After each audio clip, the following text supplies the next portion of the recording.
දැන් පුතේ 2026ත් ඇවිල්ලා තියෙන්නේ. ඒතකොට ඔබේ ජීවිතය සාර්ථක කරන්න ධනාත්මක සිතුවිලි.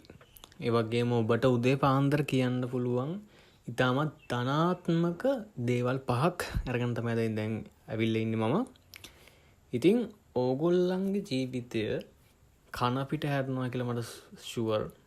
ඒකාන්තෙම ෂුවර්. අනිවාර්යෙන්ම මේ වීඩියෝ එක බලන්න. මේ වීඩියෝ එක අවසානයේ ඔබට දැනගන්න පුළුවන් මේ ජීවිතයේ සාර්ථකත්වයට කොච්චර මේ ධනාත්මක සිතුවිලි බලපානවද කියලා. එතකොට උදාහරණයක් විදිහට මවම ගන්නම්. 2021 වගේ කාල සීමාව කියන්නේ මීට අවුරුදු 4කට විතර කලින් කාල සීමාව ගත්තොත් මට තිබෙච්ච හොඳ අතීතයක් නෙමෙයි. හරිද? එතකොට හැම වෙලෙම පාටිස් රයිට්.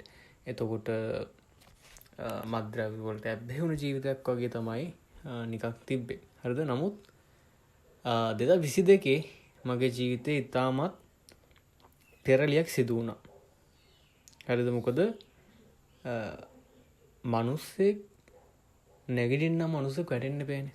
හරිද? එතකොට මේ විදිහට 2021 මගේ ටර්නින් පොයින්ට් එකක් වුණා. එතකොට මම 2021 ඉඳන් මේ දේවල් ඔක්කොම නවත්තලා ජීවිතය අලුතෙන් පටන් ගන්න ගත්තා. එතකොට 2021 වගේ ෂිෆ්ට් වෙන්න බලපෑවේ මේ ධනාත්මක සිතුවිලි.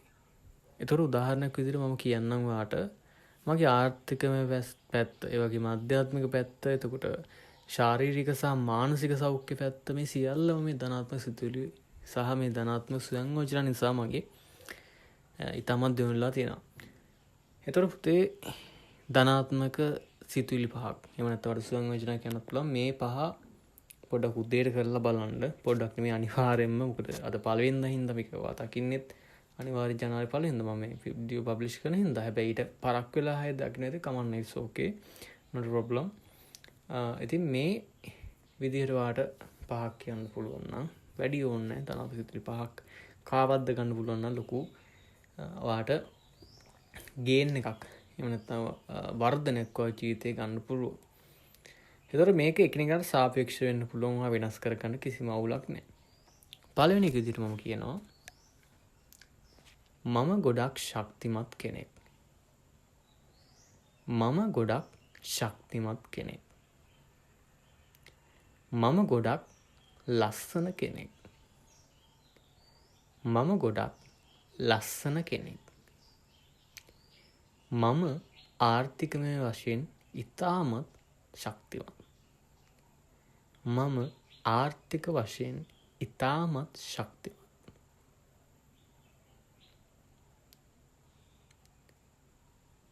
මම ගොඩක් යහපත් කෙනෙක්. මම ගොඩක් යහපත් කෙනෙක්. මම අනුන්ට ගොඩක් උදව් කරනවා. මම අනුන්ට ගොඩක් උදව් කරනවා. මම කායිකව සහ මානසිකව ඉතාමත් සුවපත් කෙනෙක්. මම කායිකව සහ මානසිකව ඉතාමත් සුවපත් කෙනෙක්. හරි ළමයි, ඉතින් මේ ටික තමයි මම මගේ පෞද්ගලික ජීවිතය යොදා ගන්න ටික. හැබැයි මේක ඔබට වෙනස් වෙන්න පුළුවන්. සමහරක් වෙලාවට ඔබට ලයිව් කෝල් එකක් තියෙනවා නම් ඒකත් මෙතෙන්ට දාගන්න එක කිසිම ඉෂුව එකක් නෑ, ප්‍රශ්න නෑ. එතකොට පුතේ දැන් මේක මට ආවෙනිකූ දෙයක්. හරිද? එතකොට මේ ටික දැන් 6ක් මම කිව්වා, 5ක් නෙමෙයි, 6කුත් බෝනස් එකකුත් කිව්වා. එතකොට ඔබට මේක වෙනස් කරගන්න පුළුවන්. හරිද? කිසිම ප්‍රශ්න නැහැ. ඔබට ඒ කියන්නේ ඔබගේ ප්ලෑන් එකට සහ ඔබගේ ජීවිතයට සාපේක්ෂව මේක වෙනස් කරගන්න පුළුවන්. ඉතින් මම කියන්නේ මේක ස්ටාර්ට් කරන්න. හරිද? මේක ස්ටාර්ට් කරොත් ඔයාලට පාන්දර පුළුවන් නැගිටින්නලා. දැන් සාමාන්‍යයෙන් මේ channel එක බලන අය අනිවාර්යෙන් 5:00 6 වෙද්දි නැගිටින්න ඕන අනිවාර්යෙන්ම. හරිද? මොකද ඒක ගොඩක් දුරට ඔයාගේ ශාරීරික සෞඛ්‍යයට, මානසික සෞඛ්‍යයට සහ ඔබේ එදිනෙදා වැඩ පහසු කර ගැනීමට ගොඩක් යොග. දැන් මම දන්නේ සමහරක් ඉන්නවා ඒගොල්ලෝ නිදා ගන්න පාන්දර 4 නැගිටින්න දවල් 11ට. හරිද? උදේ 11ට නැගිටින්න. එතකොට මේ මොකද්ද මේ ජීවිතය? හරිද? මේ ජීවිතය අත්‍තරම තේරෙන්නේ නැහැ.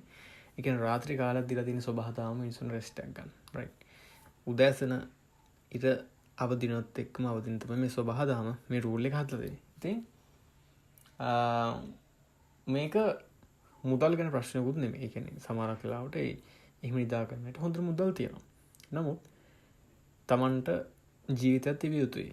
හරිද? ඒ ජීවිතේ විඳින්න නම් ඔබ ගාන්ට ඔබේ කාසරණ හදා ගන්න. හරි? එහෙනම් හැමෝටම ජය වේවා මේ ටික කරන්න කියලා ප්‍රාර්ථනා කරනවා. එහෙනම් ජය වේවා.